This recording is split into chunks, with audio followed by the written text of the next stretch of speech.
memory of things when we know that it's inevitable, it's going to disappear eventually? Well, I think that is all about the remembering, right? Right. The remembering is what it's about.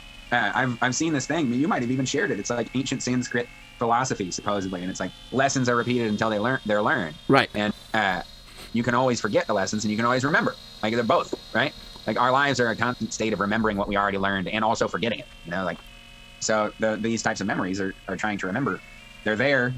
The sculptures, the statues, the photographs, they're there in order to try and help us remember all of our experience. Well, it's kind of funny because, you know, we have this deal where it's like true remembrance is of awful things. Like people who do terrible things seem to be remembered for the longest. Sure, yeah. Where those who do righteous or awesome things seem to become legends.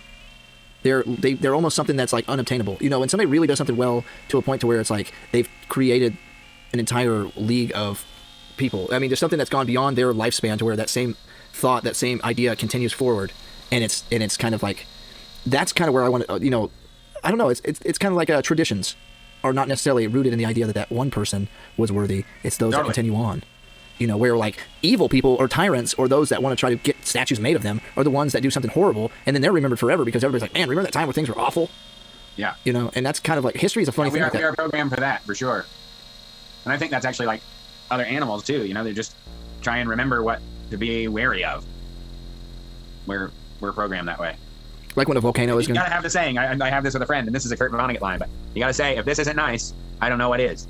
And the point of saying that is to stamp the experience into your memory of a good time rather than a bad time. Because a bad time will naturally leave an impression.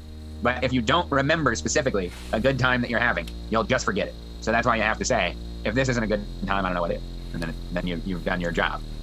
That's amazing. You know, because it's almost like that's where we're at with... Are we still streaming, by the way? Yeah, we're streaming. I'm talking about Amanda's popped up and everything. Yeah, we've gone to a whole other level.